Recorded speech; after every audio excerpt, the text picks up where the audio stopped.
네, 안녕하세요. 여러분들의 구독과 좋아요로 이 채널이 유지되고 있습니다. 네, 영상 속도는 1.5배를 추천드리는 바이고요.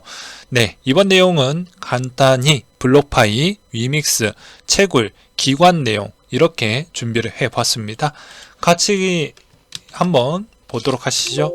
일단 블록파이 내용 먼저 설명을 드리도록 하겠습니다. 이번에 블록파이가 파산 신청을 진행을 했고요. 일단 파산법 챕터 12를 일단 신청을 해 놓은 상태입니다. 가상자산 급락이 휘청을 했고 파산 위기 때 FTX 지원으로 기사회생도 하기도 했었는데요. 여기에서 FTX가 이제 또 한번 파산이 들어가면서 블록파이의 유동성이 문제가 발생을 했고 그 위기를 해결을 못하다 보니까 인출 중단 사태까지 이루어졌습니다. 근데 결국 그걸 해결을 못하고 파산을 신청을 했다라는 게 너무 안타깝다라고 볼 수가 있게 되겠고요. 뭐 어쩌겠습니까? 네. 그 다음에 22총재 FTX 붕괴에 따른 암호화폐 미카 두 번째를 준비할 필요성이 있다. 유럽의 암호화폐 규제에 있어서 리더가 되길 원한다라고 22총재가 언급을 하기도 했었고요. 근데 이 미카 두 번째 내용이 얼마나 법안에 있는 강도가 높을지 또는 낮을지 이게 정말 중요하다라고 볼 수가 있겠고, 그 다음으로 블록파이가 뉴저지 파산법원에 챕터 11을 파산 신청을 했다라는 게 채권자가 10만 명 이상이 되고요. 기업은 현재 2.57억 달러 상당의 현금을 보유하고 있는 것으로 알려져 있는데 일부 이걸 어느 정도 또 코인을 매각을 해서 진행을 하는 부분도 있다라는 이야기가 좀 나와주고 있다 보니까 시장의 알트코인들이 상당히 약세를 보여주고 있다라고 보는 게 맞을 것 같습니다. 그래서 쉽지 않을 분위기로 계속 흘러가고 있다. 그 다음으로 CFTC 위원장의 FTX 파생 상품 청산소 신청 계획이 결정된 것은 없었다라고 밝히기도 했었는데요. 미국 상원 농업위원회가 이번 주 주중에 열린다고 해서 거기에서 청문회로 참석을 한다라고 합니다. 그래서 위원장님이 어떤 이야기를 할지도 좀 봐야 될 것 같고요. 블록파이가 이번에 로빈후드 주식 5.75억 달러에 대해서 FTX 샘 뱅크먼에 고소를 진행을 했다라고 하는데 이번 사태가 어느 정도 좀 정리가 된다라고 하면 소송에 아주 그냥 빗발치게 많이 꽂힌다라고 보는 게 맞을 것 같습니다. 그 다음으로 또 해병에 급급하고 있는 그런 업체들 이 생각보다 많다라고 볼 수가 있게 되겠는데요.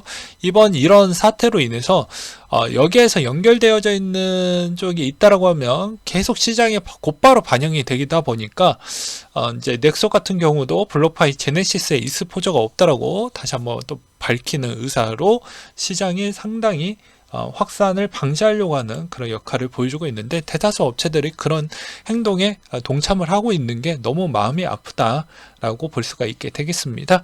그 다음으로 위믹스가 유의 종목 지정 중 공시 없이 대규모 유동화를 했던 측면이 있었는데요. 11월 4일 거래소에 위믹스 200만 개를 또 팔았는데 장 대표가 3월에 공시 없이 유동화 없다라고 했는데도 불구하고 그걸 지키지 않았다라는 것입니다. 즉 그냥 솔직하게 얘기하면 되는데 장 대표가 자꾸 저런 이야기를 하는 배경은 다 이유가 있습니다.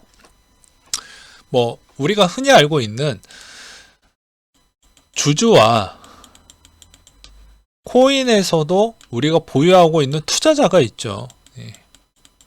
근데 이게 뗄라 뗄 수 없는 구도이거든요. P2E라는 게임을 돌리기 위해서는 같은 시너지 효과를 받을 수밖에 없습니다.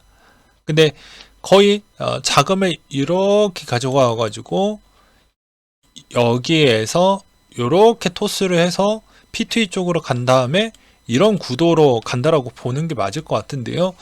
실질적으로 지금에 있는 3만 개의 이 위믹스가 했던 행동을 보게 되면 과거에 슈카월드 형이 이야기했던 대로 이거는 주식회사의 주주들을 위한 형태에 있어서 어드밴티지와 되게 약사파 행동을 좀 많이 한다라고 볼 수가 있겠죠. 근데 정작 코인에게 투자를 했던 사람들에게 얼만큼 시너지 효과가 돌아올지는 그게 좀 정량화가 안 되어져 있다 보니까 상당히 이건 좀 문제가 있다. 이런 주장들이 꽤 많이 나오고 있는 실정입니다.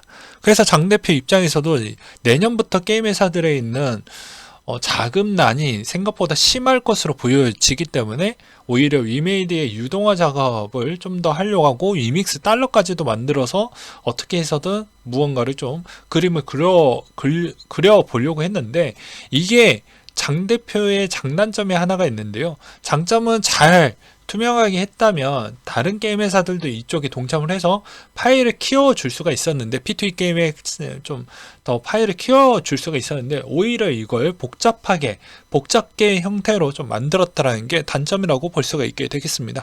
네, 지금의 상황으로는 전혀 도움이 안 되죠. 그리고 이분이 드디어 등장을 하게 됩니다.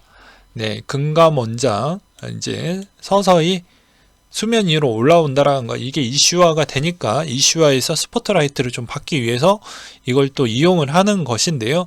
이렇게 되면 상당히 복잡해지고 결과론적으로는 이믹스 입장에서는 별로 좋지 않아요. 네, 왜냐? 잘못한 게 훨씬 많기 때문이죠. 그리고 거래소 입장에서 은행과 금감원장 이런 쪽은 은행 편을 들어줄 수밖에 없고, 은행도 수익성으로만 본다라고 하면 거래소 측면하고 결탁적 관계가 있기 때문에 결과론적으로는 코인 회사만 손해를 볼 수밖에 없는 실정이긴 하지만, 코인 회사가 과거에 잘했냐? 그건 아니니까. 그렇기 때문에 좀 안타깝다. 이번에도 안타깝다. 그 다음으로 라인 소유 암호화폐 거래소 비트프론트가 23년 3월에 폐쇄를 했다라고 하는데요. 이것도 마음이 아프다라고 볼 수가 있게 되겠습니다. 네. 금융 대기업 피델리티가 공식적으로 리테일 비트코인 암호화폐 거래 계정을 개설을 했다라는 건 이제 문제 있는 쪽에다가 맡기지 마세요. 우리 커스터디하고 있는 쪽에 맡기세요. 네. 그리고 우리 이런 사업도 하고 있고 저런 사업도 하고 있습니다 라고 이제 공지를 하고 있죠. 지피 복원도 마찬가지이고요. 그 다음으로 비트코인 매도세 채굴자들까지 가세를 해주고 있다. 블록파이 파산 신청을 발표하면서 이런 상황에 채굴자들에게 따른 매도세도 조금씩 물량이 많이 나오고 있기 때문에 이게 지금 상황에서 당장 반등을 내기에는 좀 어렵지 않겠냐. 추운 겨울이 될 수도 있다라는 의견들도 나오고 있는 실정입니다. 비트코인 100만 장자 주소가 지난 1년간 80% 감소를 했다라는 내용과 이번에 이제 온체인 데이터 분석에 따르면 이번에 매틱이 고래가 많이 빠져나갔다라는 내용도 나와주고 있어요. 그 다음으로 기관의 물량에 따른 측면을 한번 보도록 하겠는데요. 기존의 상품군들은 그렇게까지 많이 빠져나갔다 라고 보기에는 조금 어려울 것 같습니다. 자금 유입만 조금 덜할 뿐이지 완벽하게 많이 빠져나갔다라고 보기에는 좀 어려운 측면이 있겠고요. 현 상황 대비로만 보았을 때는요. 앞으로 어떻게 될지는 모르겠지만, 그리고 비트코인 선물 시장도 기관 투자자의 심리 위축은 제한적이다라는 그런 데이터도 또 보이기도 했었고, 펀드 운영 자금만 좀 많이 줄었고요. 데이터만 봐도 알 수가 있겠죠. 줄었고, 그 다음에 코인베이스 내 기간의 거래량 비중이 3분기 연속을 증가를 했다라고 합니다. 그러니까 이렇게 가격이 많이 내려왔던 그 측면에서도 기간은 여전히 접근성은 훨씬 더 많이 뛰어 들어가고 있다라는 걸 알 수가 있게 되겠죠. 그렇기 때문에 이번 형태에서 누군가는 울고 누군가는 웃게 될 것 같은데, 장기적으로 만약에 여러분들이 웃으려고 한다고 하면 제가 뭐라고 했습니까? 도전을 했으면 성공할 때까지 가야 된다라고 매번 이야기를 했죠. 향후 장기성 기간 투자자 자금 지표는 개선이 될 것 같다라는 그런 데이터도 나와주고 있습니다. 그 이유는 비트코인 레퍼 자금 흐름이 전반적으로 낮은 거래량을 유입하며 유출이 반복이 되었고, 선물 시장 지표도 약세장이 크게 무너지지 않아서 기관 투자자들의 시장 참여가 시사가 되고, 코인베이스 거래량이 감소했음에도 불구하고 거래량 기여도는 3분기 연속 증가를 했다라는 게 좀 긍정적으로 봐야 되지 않겠냐라는 그런 주장적 근거가 있었고요. 그 다음에 이제 프로젝트를 진행하고 있는 게 여러 가지가 있었죠. 보게 되면 뭐 JP 모건의 디파이 거래를 통해 가지고 여러 가지 테스트를 하고 있다라는 게 이 시장에서 아예 손을 놓았다라고 하면 여기에서도 더 한 발짝 더 나가는 그런 프로젝트 테스트를 하지 않았다라는 것을 좀 표현을 해볼 수가 있다라는 것과 그 다음에 또 어떻게 보면 피델리티도 마찬가지라고 저는 그렇게 생각을 합니다. 그래서 앞으로 미래지향적으로 보았을 때 크립토 시장은 언제든지 계속 살아남아서 우상향을 보여줄 것인데 그걸 시간이 생각보다 오래 걸릴 것인데 그걸 내가 이겨낼 수 있을 것이냐 이거에 좀 집중을 하는 게 맞을 것 같고요. 금융기관의 자산증표 방식의 진화라고 해가지고 보게 되면 은행의 디파이 합류를 볼 수가 있다. 그리고 프라이빗 블록체인 기반이 아닌 퍼블릭 블록체인 기반을 두었다라는 점이 의미가 크다라는 거, 그리고 기관들이 이더리움을 선호를 상당히 보였다라는 거, 가스비 부담을 위해서 폴리곤으로 거래를 좀 했다라는 것도 좀 눈에 들어왔고요. 이번 거래에서 사용자 검증 가능한 자격 증명을 디파이 거래로 용이하게 해줌으로써 다변화 형태로 활용하려고 하는 그런 상황을 보여주었다라는 게 어떻게 보면 우리 시장에 좀 긍정적이다, 미래 긍정적이다, 뭐 이렇게 볼 수가 있게 되겠죠. 네, 그래서 종합적으로 본다라고 하면 지금 시점이 상당히 마음이 아프고 그럴 수도 있어요. 근데 시간이 다 해결을 해 줄 것입니다. 단 조건은 알트코인은 잘 모르겠다라는 것이죠. 분명 이 시장에서도 살아남는 알트코인은 그 다음 시즌에서도 상당히 빛을 발할 것이고요.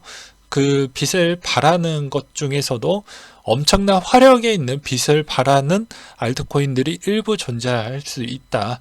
즉, 이 말은 반대적으로 본다라고 하면 다 같이 빛날 수 있는 환경이 안 될 수도 있기 때문에 적절한 포트폴리오와 적절한 전략을 잘 짜서 준비해서 가져가는 게 낫다라고 말씀을 드리고 싶습니다. 네, 이상으로 마치도록 할게요.